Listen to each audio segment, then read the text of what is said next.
মুখ্যমন্ত্রীর নির্দেশে সারা রাজ্যের পাশাপাশি নদিয়ার শান্তিপুরে ইতিমধ্যেই পৌরসভার ফুটপাত কিংবা বিভিন্ন সরকারি জমি জবরদখলকারীদের হাত থেকে উদ্ধারের জন্য সচেষ্ট হয়েছেন পৌরপতি। এ বিষয়ে মাইকিং মাপজোক দোকানের দাঁড়ে দাঁড়ে গিয়ে হাত জোড়ো করে সাধারণ মানুষকে স্বাচ্ছন্দ্যে চলাফেরা করার অধিকার ফিরিয়ে দেওয়ার অনুনয় বিনয় পর্ব শেষ হয়েছে। এবার শুরু হয়েছে দোকান ভাঙার কাজ। আজ রাত 11টা নাগাদ পৌরসভার chairman Subrata Ghosh, CSC member Shubhajit De সহ বেশ কিছু কাউন্সিলরগণ, কনজারভেন্সি সহ সরকারি আধিকারিক, ইঞ্জিনিয়ার, সাফাই কর্মী এবং কর্মচারী বৃন্দ, অন্যদিকে বিদ্যুৎ দপ্তর, অগ্নি নির্বাপন দপ্তর, শান্তিপূর্ণ থানার বিভিন্ন পুলিশ কর্মী এবং আধিকারিকগণ ছিলেন এই অভিযানে। তবে প্রায় মধ্যরাতে কেন এ প্রসঙ্গে পুরসভার পক্ষ থেকে জানানো হয়, দিনেই ব্যবসায়ীরা কর্মব্যস্ত থাকেন, অন্যদিকে জনবহুল এলাকায় পথচারীদের সমস্যা হয় রাতে, তাই এই কাজ তারা শুরু করেছেন। সেটা হচ্ছে বিগত দিনে আমরা প্রায় 1 মাস থেকে মানুষের কাছে আমরা মাননীয় মুখ্যমন্ত্রী মমতা বন্দ্যোপাধ্যায় যে নির্দেশ দিয়েছেন এবং পরবর্তী দিনে আমাদের বোর্ড অফ কাউন্সিলের যে সিদ্ধান্ত অনুপাতে সাধারণ মানুষকে আমরা বারংবার অনুরোধ করেছি যে আপনারা যে ফুটপাত দখল করে রাস্তাগুলো অকুপাই করে রেখে দিয়েছেন, আপনারা সেই রাস্তাগুলো ক্লিয়ার করুন। ইতিমধ্যে আপনারা দেখছেন সমস্ত দোকান পায় তারা নিজেরা স্বেচ্ছায় আমাদের অনুরোধ, মাননীয় মুখ্যমন্ত্রীর নির্দেশ তারা কার্যকরী করেছেন। আজকে যে স্ক্যাপগুলো পড়ে আছে এবং আমাদের কিছু ত্রিফলার লাইট যেগুলো দীর্ঘদিন থেকে ফুটপাতের ওপর রয়েছে সেগুলোকেও আমরা ক্লিয়ার করে দিচ্ছি যাতে সাধারণ মানুষের যাতায়াতের উপযুক্ত করে তোলা যায়। সেই জন্য আজকে আমাদের যে অভিযান এবং আমাদের সেই কাজগুলোই আজকে করা হচ্ছে। আমরা দেখতে পেলাম বেশ কয়েকটা দোকানের কিন্তু অংশ যেটা পুরসভা অন্তর্ভুক্ত, সেটা অনেকটা অজানা আমাদের কাছে, সে কিছু অংশ কিন্তু ভাঙা হলো, সেগুলি পুরসভা অন্তর্ভুক্ত ছিল। কোনগুলো? বেশ কয়েকটা দোকানের কিছু অংশ যেটা বাইরে বেরিয়ে আসে সেগুলো ভেঙে দেওয়া হলো। না, দোকানের অংশ বলতে আমরা কোনো দোকানকে আমরা কোনোটাই বলছি, যেটা রাস্তার মধ্যে পড়েছে, রাস্তার একটা শেড ছিল, সেই শেডটাকে আমরা তুলে দিই। আজকে যে মধ্যরাত থেকে শুরু করলেন, কতক্ষণ পর্যন্ত চলতে পারে এই অভিযান? কতক্ষণ অবধি চলতে পারে তারা যতক্ষণ কাজ করতে পারবে, যতটুকু সম্ভব আমরা ক্লিয়ার করা যায়। যে স্ক্যাপগুলো পড়ে আছে রাস্তার মধ্যে সেই স্ক্যাপগুলো তুলে দিয়ে। আজকে অভিযানে মানে কোন কোন দপ্তরের আধিকারিকরা রয়েছেন?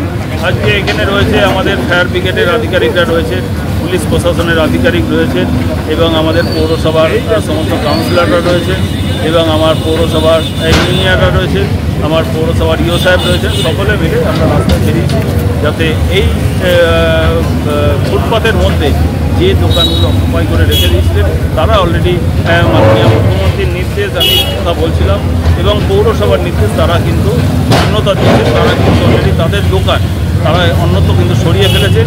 আজকে যে স্ক্যাপগুলো রাস্তার মধ্যে পড়েছিল সেই স্ক্যাপগুলোই আমরা সরাচ্ছি। আপনার নাম? সুব্রত ঘোষ, চেয়ারম্যান, শান্তিপুর।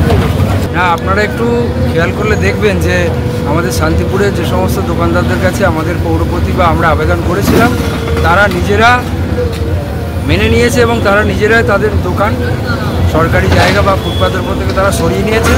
আজকে মূলত যে কাজটা করা হচ্ছে আমাদের, যে রাস্তায় যেগুলো অবস্ট্রাক্ট কনস্ট্রাকশন ছিল তাদের ফেলে যাওয়া, যেগুলো আর মানে তাদের এখন দোকানের অবশিষ্ট বলতে কিছু নেই, তা সেই জায়গাটা তো সমান করতে হবে, চলাচলের ব্যবস্থা করতে হবে। কিন্তু আমরা দেখতে পেলাম বেশ কিছু দোকানের কিন্তু কিছু অংশ কিন্তু ভেঙে দেওয়া হলো, সেটা কি আপনাদের পৌরসভার অন্তর্ভুক্ত ছিল? হ্যাঁ, সেটা পৌরসভার ভিতরে চলে এসেছিলো। যেগুলো আমরা দিনের বেলায় এই কাজ করতে গেলে রাস্তায় আপনি জানবেন যানজট হতে পারে, অনেক মানুষ থাকে, সেক্ষেত্রে রাত্রিবেলায় রাস্তা ফাঁকা পাওয়া যাবে এবং এই জন্যই আমরা আজকে শান্তিপুর পৌরসভা, শান্তিপুর পুলিশ প্রশাসন, শান্তিপুর ফায়ার ব্রিগেড আমরা সকলকে নিয়ে আজকে রাস্তায় নেমেছি। আজকে রাস্তাটা যতটা পারা যাবে চলে। আমরা দেখেছিলাম মুখ্যমন্ত্রীর নির্দেশের পরপরই কিন্তু বিভিন্ন পৌরসভা তারা কিন্তু কর্মযোগে নেমে পড়েছিলেন, কিন্তু শান্তিপুর পৌরসভা থেকে কিন্তু অন্য চিত্র। এটা কেন, এত সময়টা কেন লাগবে? না, আপনারা দেখবেন মুখ্যমন্ত্রী মমতা বন্দ্যোপাধ্যায় বলেছিলেন যে 1 মাসের মধ্যে একটা জিনিসটাকে অবজার্ভ করতে, যে মানুষ কে কোথায় আছে, তাদের পুনর্বাসনের কী হবে, তাদের একটু সময় দেওয়া, সেটা আমরা করেছি। তারপরে আমরা আজকেও মূলত আপনাদের আবার বলছি, রাস্তায় তাদের ফেলে যাওয়া যে মানে কনস্ট্রাকশন বা পোল আছে সেগুলোই আমরা মূলত আজকে শোনাচ্ছি। আপনার নাম পরিচয়? আমার নাম শুভজিৎ দে, আমি শান্তিপুর চেয়ারম্যান কাউন্সিলর। ছোট দোকানদার ব্যবসায়ী। হ্যাঁ, আজ কাস্যপাড়া দোকানদারদের মধ্যে আমি দেখছি যত ছোট দোকানদাররা রয়েছে তার মধ্যে আমি একজন রয়েছি। আর সবাইকে উচ্ছেদ করে দিয়েছে, হাত জোর করে বলে গিয়েছেন আমাদের চেয়ারম্যান, আমরা উচ্ছেদ করে দিয়েছি। উচ্ছেদ করার পরেও আমরা দেখেছি ওনারা যে সরকারি জমির যে মাপটা ওনারা দেখেছেন, ওনারা সেই মাপটা পায়নি। আজ যারা বন্ধুসভা স্কুলের মধ্যে কি শান্তিপুর মানে পোস্ট অফিস তারা কোন দিকে ঢুকে রয়েছে, তারা সেই জিনিসটাকে প্রমাণ করে বার করুক যে আজকে বন্ধুসভা ঢুকে আছে কি পোস্ট অফিসের পাঁচিলটা ঢুকে আছে। আজকে ওখানে 3 থেকে 3.5 ফুট করে জায়গা তাদের মধ্যে নেই, পাচ্ছে না। আমি চাই যে সেই 3.5 ফুট কি 3 ফুট জায়গাটা সরকারি জমি যেন তাদেরকেও উচ্ছেদ করে সেই জমিটাকে ফিরে পাক। তোমার মূল বক্তব্যটা বলো।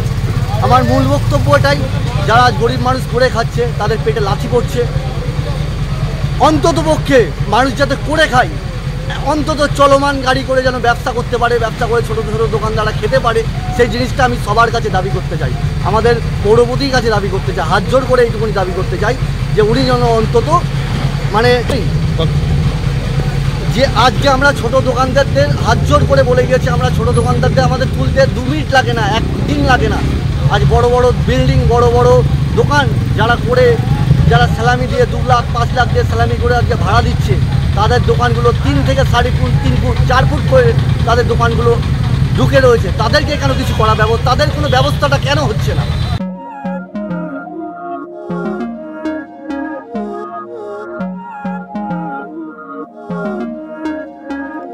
Não é lógico aquilo que sinto quando eu te vi nesse dia cair.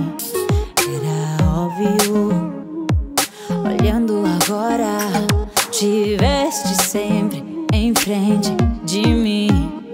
E até que enfim, quem diria que o mundo ia estar aos meus pés? Encontrei em mim essa magia que cada deseja. Será que o vento te fez chegar aqui? Não sei.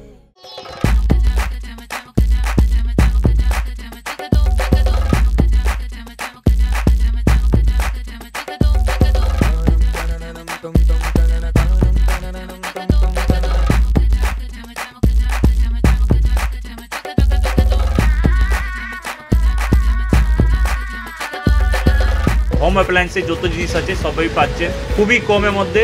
এখন 60% of চলছে। নয়ারটি গৌরীপুর চৌমাথা এটা পড়ছে, KC light house আছে।